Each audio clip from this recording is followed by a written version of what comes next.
Welcome back नाज़रीन।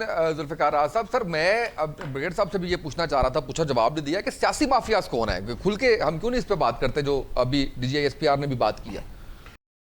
देखिए जी, वो तो वाज़ेह इशारा है, मेरा ख्याल है समझने वाले तो समझ गए हैं। आप बेशक घुमा फिरा के बात करते रहें, लेकिन बुखारी साहब को तो पता ही है किसको कहा है। और दूसरी, मैं बुखारी साहब की जो असल बात है उसको रिस्पॉन्ड करना चाहूँगा। उसामा साहब, मुझे बड़ी तकलीफ़ होती है कि जब हमारे सियासतदान और हमारे दानिश्वर ये कहते हैं जी पराई लड़ाई हम लड़ रहे हैं। और खुदा के बंदो, ये लड़ाई हमारी अपनी लड़ाई है।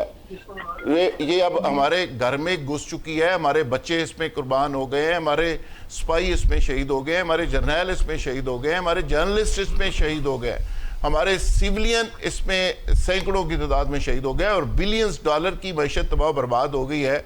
और आज भी हम ये बात कर रहे हैं। और इतनी बदकिस्मती है कि जो PTI के हमारे दोस्त हैं, ये माजी के अंदर जो इनके क्लिप्स हैं ना, वो मैं आज देख रहा था सोशल मीडिया के ऊपर, तो आज का इनका स्टांस देख के मुझे शर्म आ रही कि इतने कसीदे अदारों के हक़ में, फ़ौज के हक़ में, मुराद सईद का एक क्लिप चल रहा है कि जी अदारों के ख़िलाफ़ कोई बात ना करे, फ़ौज के ख़िलाफ़ कोई बात ना करे, ये लड़ाई हमारी अपनी लड़ाई है। तो आज बुखारी साहब भी फरमा रहे हैं कि ये पता नहीं किसकी लड़ाई हम लड़ रहे हैं। और भाई, हमारे घर के अंदर हमारे बच्चों को मारा जा रहा है, हमारे फ़ौजियों को मारा जा रहा है, हमारे सिविलियंस को मारा जा रहा है, बिलियंस की मैशत तबाह बर्बाद हो गई है। आप कह रहे हैं जी पराई लड़ाई है। किसकी लड़ाई है भाई? ये हमारी अपनी लड़ाई है। और सबसे बड़ा तकलीफ दे बात इसमें पता है क्या है कि अली अमीन गंडापुर उसमें शामिल थे उस इजलास के अंदर। आज DGI-SPR ने कहा ना कि सारे चीफ मिनिस्टर थे, इवन चीफ सेक्रेटरीज तक थे, सारे एडमिनिस्ट्रेशन चारों सूबों की मौजूद थी। वहाँ पे ये डिसीजन हुआ और मुतफिका फैसला हुआ। अब जब ये फैसला करके ये ऑपरेशन का आगाज़ कर दिया गया, तो अब वहाँ पे क्या हो रहा है, KP के अंदर एहतजाज हो रहा है, यानी अमन मार्च के नाम पे बदअमनी फैलाई जा रही है। और वहाँ पे असम्बली के अंदर कहा जा रहा है कि हम इस ऑपरेशन को नहीं मानते। तो इसका मतलब है कि अली अमीन गंडापुर की मुझे समझ नहीं आती कि जो लोग उसके ऊपर अदम एतमाद कर रहे हैं वो तो इजलास के अंदर शामिल थे। बिल्कुल ठीक है, उनको चाहिए था वहां पे इनकार करके। आप इजाजत दें, मैं पूछता हूँ अली बुखारी साहब, एक तो पराई लड़ाई वाली बात का जरूर जवाब दीजिएगा, दूसरा सर KPK के अंदर एहतजाज, और आपने ही अभी ये कहा कि अवाम को एतमाद में लेना चाहिए, इसके ऊपर बात करनी चाहिए। तो अगर अली अमीन गंडापुर साहब मौजूद थे वहाँ पे, एक बड़ा सूबा, आपकी वहाँ पर हुकूमत, आपके वज़ीर आला वहाँ पर थे, तो और कैसे बताया जाए उनका वहाँ पर एहतजाज क्यों नहीं आया सामने?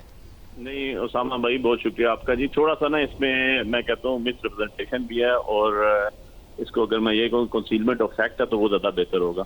दो चीजें क्लियर कर दूँ जी। मेरी खुद पर्सनली अली अमीन गंडापुर साहब से बात हुई थी जब ये मीटिंग हुई उसके बाद। ठीक है, अब मुझे ये बताएं जरा, मिनट ऑफ मीटिंग निकाल लें उसके। मिनट ऑफ मीटिंग्स तो आगे होंगे ना, वो तो एक पब्लिक डॉक्यूमेंट है। तो मिनट ऑफ मीटिंग जब आ गए हैं आपके, उसमें देख लें पूरे पाकिस्तान की बात हुई, किसी स्पेसिफिक जगह की बात नहीं हुई, किसी सूबे की बात नहीं हुई, किसी जगह ये बात नहीं हुई कि क्या होना है क्या नहीं। ठीक है जी। तो उसके अंदर एक अवाम है, वो क्लियर अगर करने की जरूरत ना होती तो आज ही ना होती। देखिए DGI-SPR की तो प्रेस कॉन्फ्रेंस आ गई है। गंडापुर साहब उधर सरकारी खर्चे पे बैठे ना अभी लाइव, तो प्रेस कॉन्फ्रेंस करके अपना मौकफ दें। क्यों बोल क्यों नहीं रहे, बात क्यों नहीं करते? सर वो तो आ जाए ना, मेरी बात पूरी जवाब दे दूं फिर आपको बताता हूँ। वो तो आ जाए ना। अब दूसरी चीज मुझे ये बताएं सर, बड़ी सीधी सी सिंपल सी बात, हम कहते थे पराई लड़ाई। यार पराई लड़ाई तो 2002 में हमने लड़ना शुरू की ना। हम अपने, कोई मुझे एक जगह बता दें जी, कोई एक स्टेटमेंट हमारे लीडर किसी के बता दें, ऑफिशियल स्टेटमेंट बता दें हमने अदारे के खिलाफ कभी बात की। हम शहीदों के साथ खड़े हैं, हमारे वो इज्जत है, हमारे माथे का झूमर है, वो उनके लिए हमारे जान माल सब हाजिर है। ये तो एक मिसरिप्रेजेंटेशन है। किसने कह दिया कि हमारे आबाओ अजदाद फौज में नहीं थे, इंस्टीट्यूशन में नहीं थे, जंगें नहीं लड़ी? हम तो उन्हीं की औलाद हैं, हम तो सन ऑफ द सॉइल हैं, हमारा तो इस धरती से प्यार है। ये नहीं, जो जंग लड़ी जा रही है वो ठीक नहीं है, वो दुश्मनों की है, वो गयार की जंग है, पराई जंग है, और जो शहीद हो रहे हैं वो हमारे माथे का झूमर है। नहीं, ये बात ही आपकी गलत है। बात यह है कि आप जनरल जिया-उल हक साहब को बेनजीर भुट्टो जो मर्जी कहती रहे तो वो जायज है। परवेज मुशर्रफ साहब को जो वो हमने तो ऐसा कुछ नहीं कहा ना, जुल्फ़िकार साहब ने कहा है ना, मैंने कहा है ना, किसी और मेहमान ने कहा है। जो कहते हैं वो भी गलत है सर। हम तो उनको भी देखिए, आप उठा लें, आपका क्वेश्चन आया, मुझे जवाब तो देने दें जी प्लीज। आप 80s की दहाई को उठा लें, जिया-उल हक साहब के बारे में क्या अल्फाज है। इवन 93 में 66 की गवर्नमेंट जब फारूक लगारी, जो खुद प्रेसिडेंट ऑफ पाकिस्तान से पीपल्स पार्टी के, जब उसने गवर्नमेंट तोड़ी तो उसका नाम फारूक हक रखा गया। पीपल्स पार्टी क्या जस्टिफिकेशन है यार? एक बंदे ने गलत काम किया तो उसका मतलब है कि आपके पास जस्टिफिकेशन ये है कि हम भी वो गलत काम कर रहे हैं? आपका सवाल आ गया, जवाब सुने ना, आप इख्तिलाफ रख सकते हैं आपका। सर वो बात ठीक है, लेकिन इररेलेवेंट इसलिए हो रहा है कि ये इसका जवाब तो पीपल्स पार्टी दे या नून लीग दे ना। हम तो आपसे पूछना चाह रहे हैं, मेरा ताल्लुक पीपल्स पार्टी नून लीग से ना राज जुल्फ़िकार साहब का ताल्लुक है ना कभी रहा है। ये नहीं हो सकता कि मीठा मीठा खा जाए और कड़वा कड़वा थूक दें। सर उस पे भी ऐसी तनकीद की थी हमने तो बड़े अलग ऐलान जवाब दे दें जी। मुझे आप ये जवाब दे दें कि ऑल पार्टीज कॉन्फ्रेंस का अभी जनाब ऐलान हुआ था, हमारे लीडर ने जेल में बैठ के कहा कि मैं शामिल लूंगा, हम जाएंगे। किधर की वो ऑल पार्टीज कॉन्फ्रेंस?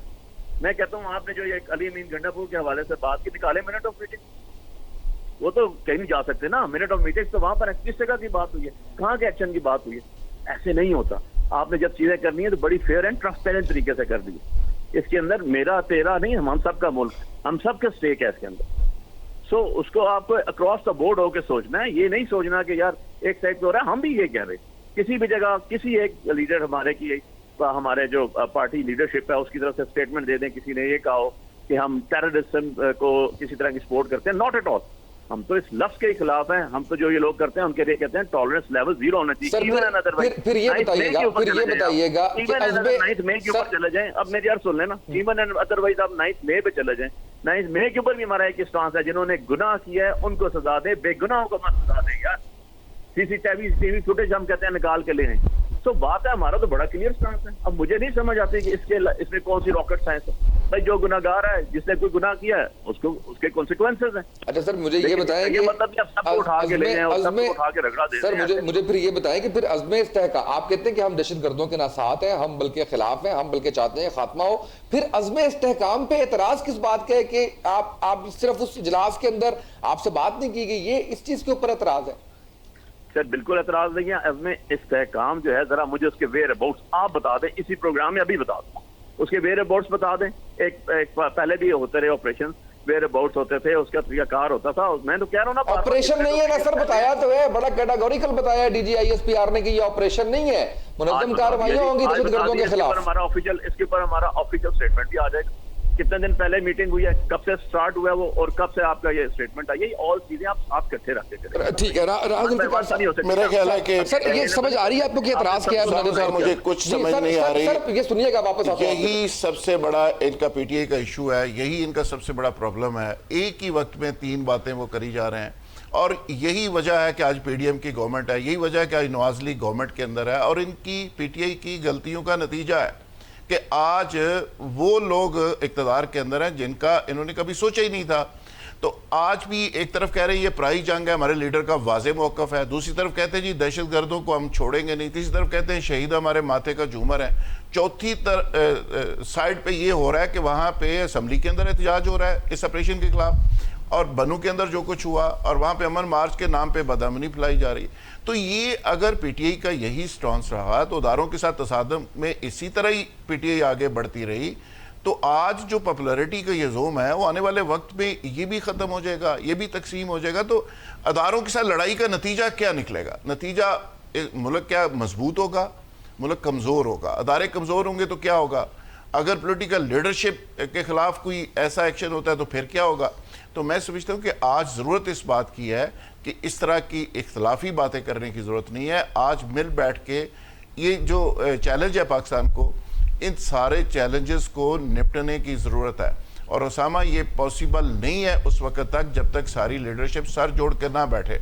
और आज बुखारी साहब की पार्टी ये 3-4 मौक़िफ़ रखे हुए हैं। असम्बली के अंदर कुछ है, गंडापुर सबका कुछ है, जेल के अंदर कुछ है, जो बाहर लोग बैठे हुए उनका कुछ है, रऊफ हसन साहब अपनी बोली बोल रहे हैं। तो ये पार्टी के अंदर भी कई बयानिए चल रहे हैं।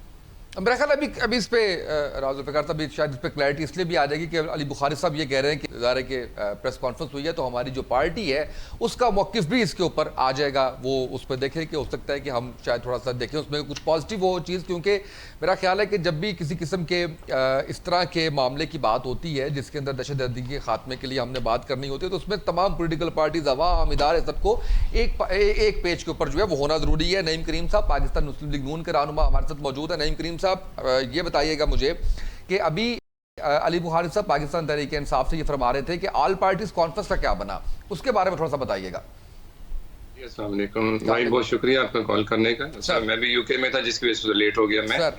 सर बात ये है ना कि अब ये डीरेल करने वाली अगर बात कर रहे हैं या ऑल पार्टीज कॉन्फ्रेंस की बात कर रहे हैं तो कि फर्स्ट टाइम तो नहीं है ये। अगर पिछले जितने भी दौर में चले जाएं, 2013 में चले जाएं, 2018 में चले जाएं, तो हमेशा से ही होता है ना, किसी गवर्नमेंट जो बनती है तो उसको थोड़ा सा टाइम दिया जाता है। पाकिस्तान मुस्लिम लीग की हुकूमत ने क्या किया था, टाइम दिया था जब ये आए थे, पीटीआई वाले जब आए थे उनको पूरा टाइम दिया गया, और जब वो 2013 में आए उन्होंने केपीके में भी पूरा उनको टाइम दिया और उनको कहा कि आप हुकूमत करें। तो ये तो हमेशा से ये रहा, जब पाकिस्तान किसी उसके तरफ चलना शुरू होता है तरक्की की तरफ, तो हमेशा से मैं तो थोड़ा सा इसको क्लैरिफाई कर देता हूँ। ऑल पार्टीज कॉन्फ्रेंस जो है वो बुलवानी थी, हुकूमत ने कहा था तमाम पार्टीज आएंगी, इसमें इस्तेहकाम पे बात होगी, उसके बारे में कह रहे हैं कि किधर गया आज DJSPR की प्रेस कॉन्फ्रेंस आ गई इस सारे मामले के ऊपर, लेकिन वो ऑल पार्टीज कॉन्फ्रेंस नहीं आई अभी तक, जिसमें एतमाद में लिया जाता तमाम पॉलिटिकल पार्टीज को और आवाम को कि होने का जा रहा है। वो कहते हैं हमें पता ही नहीं कि क्या करने जा रहे हैं, हुकूमत इसके ऊपर बताए, अपना मौकिफ क्लियर करे। सर हुकूमत तो पहले दिन से बताती जा रही है ना कि हमारे साथ आप बैठें, गंडापुर साहब को उन्होंने बुलाया नहीं पहले हुकूमत के अंदर, उन्होंने हमेशा से उनको इनवाइट किया कि आप आएँ, जितने भी हमारे जो सिक्योरिटी रिस्क हैं, जो सिक्योरिटी के जितने भी इशूज हैं उनके ऊपर बैठ के हमारे साथ बात करें। तो फर्स्ट टाइम तो नहीं हुआ ऑल पार्टीज के लिए, तो हमेशा और बात है कि पार्लियामेंट के अंदर बात होनी चाहिए ना, पार्लियामेंट के अंदर तो मौजूद हैं लोग, तो पार्लियामेंट के अंदर बैठ के बात करें तो फिर ही उसके अंदर ऑल पार्टीज में लोग जा सकते हैं ना, तो खुद नहीं जाना चाहते ऑल पार्टीज के अंदर।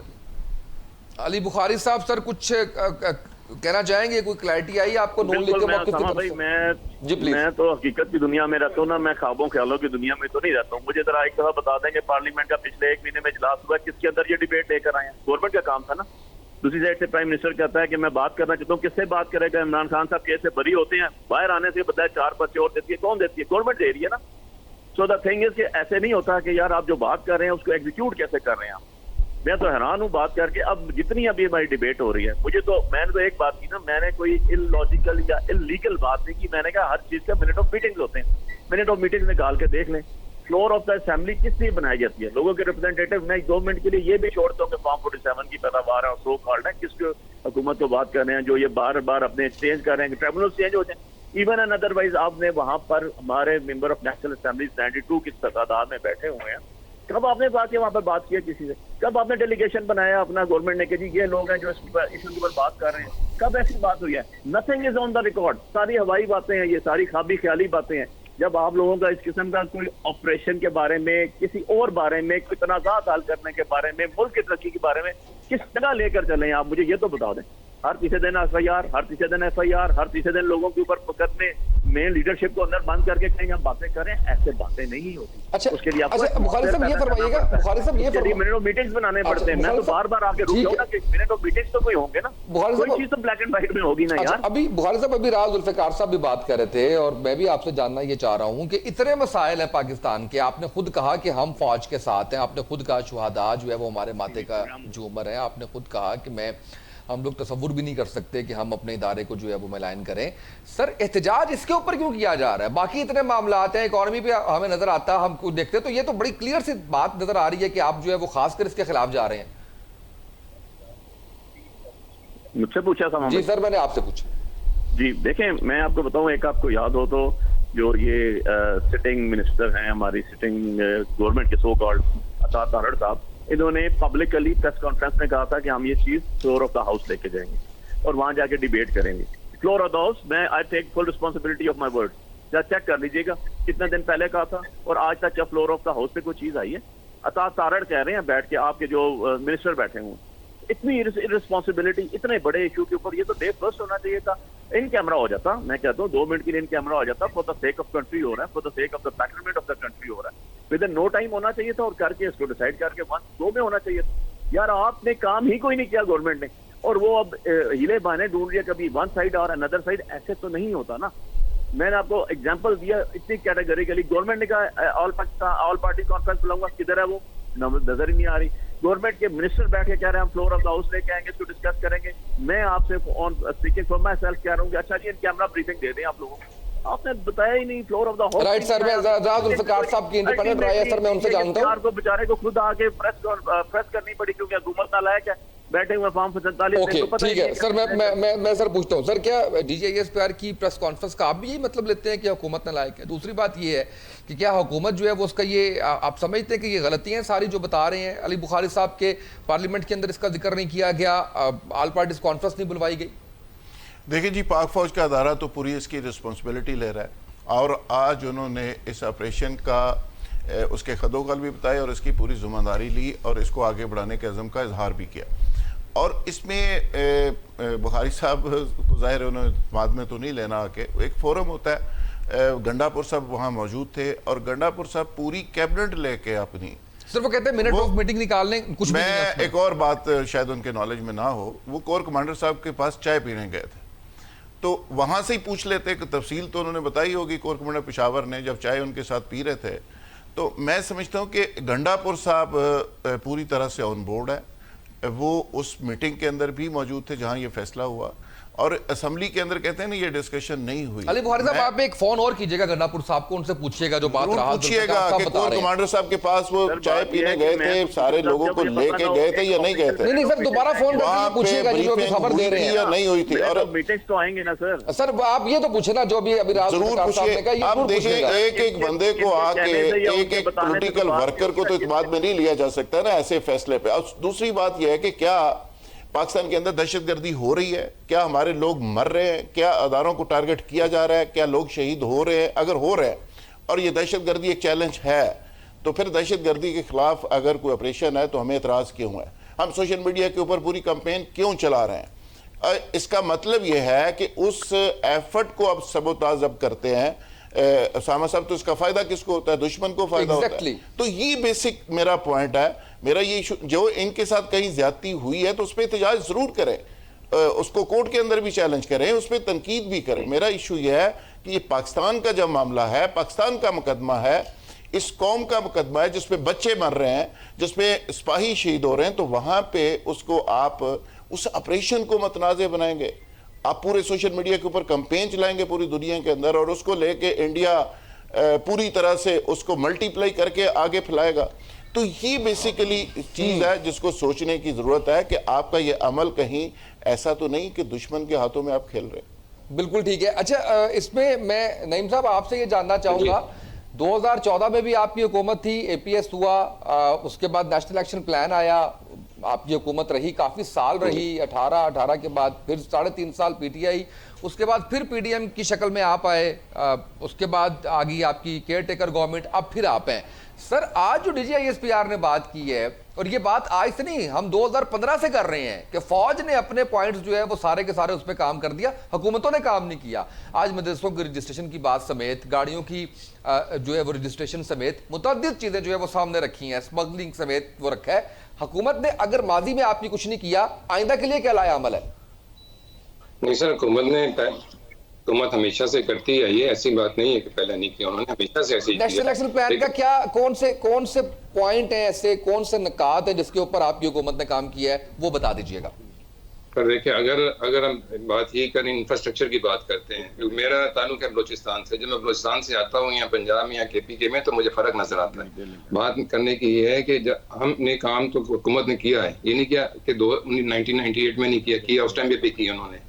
ये मोटरवे से बनती है ना, इस तरह के कामों की बात नहीं कर रहा, मैंने तो स्पेसिफिक आपसे पूछा है कि नेशनल एक्शन प्लान के जो निकात है, जो हुकूमत के करने वाले काम थे, आप एक सबसे ज्यादा लंबा अरसा आपकी गवर्नमेंट की हुकूमत रही नेशनल एक्शन प्लान आने के बाद। सर ऐसे ही है जी, बिल्कुल आपकी हुकूमत रही सर। इसमें मदारस की रजिस्ट्रेशन थी, एनजीओ का इशू था, ये 6-7 पॉइंट्स थे जो सिविल साइड पे थे, उस पे काम नहीं हुआ। आप सही पॉइंट रेज कर रहे हैं जी। बेसिकली तो नेशनल सिक्योरिटी पॉलिसी की बात, नेशनल सिक्योरिटी पॉलिसी कब बनना शुरू हुई आपको पता है कि ये मुस्लिम लीग नून के दौर में बनना शुरू हुई, फिर उसकी इंप्लीमेंटेशन जो होनी थी, उसकी जो कंटिन्यूटी होनी थी वो पीटीआई के दौर में होनी थी, जो कि नहीं हो सकी। आपको पता है कि उसके ऊपर एक साहब भी बाहर से मरकज आए, उसके ऊपर उन्होंने एक्सक्लूसिव काम किया उसके ऊपर, लेकिन उसकी इंप्लीमेंटेशन नहीं हो सकी। बात यहाँ नहीं आती, बात आती है कंटिन्यूटी ऑफ पॉलिसीज की। हमेशा ये होता है कि जो भी चीज नेशनल इंटरेस्ट के लिए होती है उसकी कंटिन्यूटी नहीं होती, और आजकल नेशनल इंटरेस्ट क्या बना हुआ है, सिर्फ सियासत बनी हुई है। सबसे बड़ा जो थ्रेट है इस टाइम पे वो सिक्योरिटी के हमारे पास, जिसकी हम बात कर रहे हैं अभी ये अगर इसको अपोज करेंगे बीइंग अपोजिशन में बैठ के, तो ये नामुनासिब सी बात है कि जो हालात जिस पे गुजर रहे होते हैं, बलूचिस्तान के हालात जो हैं, आपको पता है कि वहाँ पे क्या हालात नहीं सर, वो अली बुखारी साहब कह रहे हैं पार्लियामेंट में तो लाते नहीं है आप ये मामला, एक महीने के अंदर कितनी दफा आपने इसके ऊपर बात की है? भी बात इस पे हुई है, इसके अंदर पार्लियामेंट की भी बात हुई है, और इनके जो दीदार वहाँ पे बैठे हुए हैं, इनके जो नुमाइंदे वहाँ पे बैठे हुए हैं, बात हुई है कि वो उस पर कोई बात क्यों नहीं करते। मैंने तो आज तक सेनेट के अंदर सवाए वो सेनेटर मुश्ताक साहब को या इसके अलावा एक आध बंदे को इस टॉपिक पर बात करते हुए देखा नहीं। सबसे बड़ा सिक्योरिटी थ्रेट इस टाइम पे अगर है तो वो बलोचिस्तान है। केपीके तो फिर चले सेटल है वहां के ऊपर। आपने पहले भी 3-4 जो है डिफरेंट किस्म के इसमें इस्तेकाम जैसे जो है ना ये एक्शन प्लान किए हैं, लेकिन ये तो फर्स्ट टाइम हुआ है कि ये बलूचिस्तान की सिक्योरिटी हालात को देखते हुए ये इसमें इस्तेकाम पर लाया जा रहा है। और जितने भी स्टेक होल्डर्स उस इलाके के हैं, बलूचिस्तान के नवाब सरदार, उनको इत्तेमाद में लिया गया है, वो ले रहे हैं, उसके बगैर हो नहीं सकता। सबसे बड़ा थ्रेट इस टाइम हमारे पास जो है वो सिक्योरिटी का। इसके अलावा आपके मईशत तो अपनी जगह पे है, जो दूसरा थ्रेट है हमारे पास, लेकिन जब स्टेबिलिटी आएगी हमारे पास, सुकून होगा, इज्जत जान माल की हिफाजत होगी, उसके बाद ही बाकी चीजों की तरफ हम जा सकेंगे ना। उसके ऊपर भी इनका जो मौकफ आता है जो बन्नू में हुआ, अब उसके बाद जो सोशल मीडिया पे हुआ, ये सारी चीजें तो दुनिया के सामने है ना। इन्होंने वो डाल दिया उसके ऊपर कि जी गोलियां उन्होंने चलाई, लेकिन जब बाद में वीडियो से पता चला कि वो करने वाले पीटीआई के अंदर लोग थे, इन्होंने फायरिंग भी अंदर से की, जहां से लोग मारे गए। तो बात यह है कि पहले तो सबसे पहले नेशनल सिक्योरिटी इंटरेस्ट को देखें कि वो क्या है हमारी जो बीइंग अली बुखारी साहब, सर आपके लोगों ने गोलियां चलाई सर, इसके ऊपर कुछ कहेंगे? मुझसे पूछ रहे हैं जी सर, हुकूमती मौक़िफ़ ये आया है कि जी हम लोग तो 2 सालों से मार ही खा रहे हैं सर। गोलियां क्या चलाएंगे, डंडे खा खा के हम लोगों को तो बेड़ा कर चुके हैं। नकली घर बचा, नकली कारोबार बचा, सारे के सारे सजा भुगतते हैं। क्या बात कर रहे हैं सर? नॉन सीरियस एटीट्यूड है, नॉन सीरियस बात है। बात यह है कि इस लेवल पे आके बंदे को बड़ा, मैं कहता हूँ पाकिस्तान का पूरा फ्यूचर इसके ऊपर है। हमें बड़ा सोच समझ के, बड़ा जिम्मेदारी से अल्फाज की अदायगी भी करनी चाहिए और बड़े जिम्मेदारी लेकर बात। अच्छा वैसे सर ये बताइएगा कि मारें जो है वो किस दौर में नहीं है? जब से आप सियासत में आए हैं उस वक्त से मारें ही हो रही हैं सर, बारियां लगी हुई हैं और मारें हो रही हैं। राज़ा if I am not wrong, तो मुझे बताइए किस किस को मारनी पड़ी और क्या कुछ नहीं हुआ इनके दौर के अंदर? मेरा ख्याल है कि पीटीआई के वक्त में जब ये रवायत थी नवाज शरीफ के खिलाफ जो कुछ हुआ, अगर वो ना होता और उससे पहले पीपल्स पार्टी के साथ जो हुआ वो ना होता, आज शायद ये रिपीट चीजें रिपीट ना हो। सर इसको जरा मैं 1 बाय 1 बताता हूँ। अब होपफुली मेरी बड़ी तसल्ली से बात सुनेंगे सर। 85 में पीटीआई नहीं थी सर, यकीन जाने नवाज शरीफ साहब से जिन्होंने जो की गवर्नमेंट कराई। 88 में सर बेनजीर भुट्टो साहबा के खिलाफ जो आई अदम एतमाद, पीटीआई नहीं थी, वो नवाज शरीफ साहब लेके आए। नुसरत भुट्टो की तस्वीरें, बेनजीर की तस्वीरें, 90 के अंदर जो पिटीशन पड़ी हुई है उमर असगर खान के वालिद साहब, असगर खान साहब की, रो रो के बोल रही है वो, उसमें हम पीटीआई उसमें वजूद में भी नहीं आई थी सर। 93 की असेंबली के अंदर सर जो घूसे मुक्के चढ़े, लाते मारी गई जिस असेंबली के अंदर, उसमें पीटीआई नहीं थी सर। जो 97 के अंदर सुप्रीम कोर्ट जो पथराव किए गए और मारा गया लोगों को, उसमें हम नहीं थे सर। जो बड़े भाई कह रहे हैं छोटे भाई को सजा दे दो, तो क्यूम को कह रहे हैं, यकीन जाने उसमें हम लोग में से कोई भी नहीं था सर। मुशर्रफ साहब का जहाज फेंको, जाके उधर कर दो, उतार दो, हमने से उसमें कोई भी नहीं था सर। बुलान स्कैंडल तो मैरान स्कैंडल। नहीं सर अब आप आगे हैं। नहीं एक minute sir, hold on please sir आप आगे हैं ना सर, आप आगे सर जी अब आप आगे हैं ना। अब ये वो साल है मुशर्रफ साहब के जब आप आगे हैं, 96 में आप आए, 2002 के बाद आपने कहा मुझे वजीर आजम बना दें, उस टाइम आपने मुशर्रफ का साथ दिया, तो अब ये ना करें सर। अब आप 2002 के बाद आ जाता हूँ सर। यकीन जाने 10 साल आराफत जरदारी को हमने जेल में नहीं रखा। यकीन जाने सर नवाज शरीफ की मुशर्रफ साहब के साथ वजारत उज़्मा के लिए तो डील्स करते रहे ना सर। नहीं, नवाज शरीफ साहब की गवर्नमेंट हमारे दौर में नहीं गई। यकीन जाने उसके बाद शायद खान अब्बासी वज़ीर आज़म पाकिस्तान बने थे सर। ये पनामा लीग हमने नहीं बनाई थी, बाहर से आई थी सर। क्या कर रहे हैं सर? पनामा सर, मेरी बात सुनिए, पनामा आप लेके गए थे, आपके साथ शेख रशीद साहब थे, आपके साथ जमात इस्लामी थी, आप तीनों थे सर, आप लेके गए थे। यकीन जाने हमने 50 रुपए के स्टाम्प पेपर पे नवाज शरीफ को बाहर नहीं भेजा था। अच्छा दूसरा पता क्या है सर, एक और बात है कि चले अगर आप ये आपने माजी की हुकूमतों की बात की है तो सर आप ही कम से कम रिवायत बदल देते, आप ही ये ना करते। हम तो कोशिश कर रहे थे, हम तो 3 सालों में पिछले, मेरा ख्याल है मिसाक जमहूरियत के बाद पाकिस्तान पीपल्स पार्टी और पाकिस्तान मुस्लिम लीग नून दोनों इस बात पे मुत्तफिक थे कि अब इस तरह से कुछ नहीं करना, ना कोई जेल में जाता था ना कुछ हो रहा था। सर मैं आता हूँ सर, मैं आता हूँ ना, आप आए तो आपने फिर जो है वो राज जुल्फ़िकार साहब, मैं लास्ट पॉइंट आपसे लेना चाहूंगा। उसामा जी उस पे जब सीओडी हुआ था, चार्टर ऑफ डेमोक्रेसी हुआ था, तो उस पे दोनों पार्टीज और कुछ छोटी पार्टी उसमें शामिल थी। 34 नकात पे वो मुश्तमिल एग्रीमेंट था और उसका एक पॉइंट ये था कि कोई पार्टी स्टेब्लिशमेंट से जाके बात नहीं करेगी और दूसरी को बेटे नहीं करेगी। और कुछ ही अरसे के बाद वो जिस पार्टी का दा लगा उसने जाके बात कर ली और अपनी बारी ले ली और वहाँ पे लड़ाई हो गई बेनज़ीर और नून लीग के दरमियान। अब जो पीटीआई बात कर रही है कि जी फलाने दौर में फलाने ने चूंकि ये किया, उस पर फलाने ने ये किया, फलाने ने ये किया, अगर इनसे बात करें कि जी आप फौज के खिलाफ बात क्यों करते हैं, कहते हैं जी फलाने ने भी तो की थी।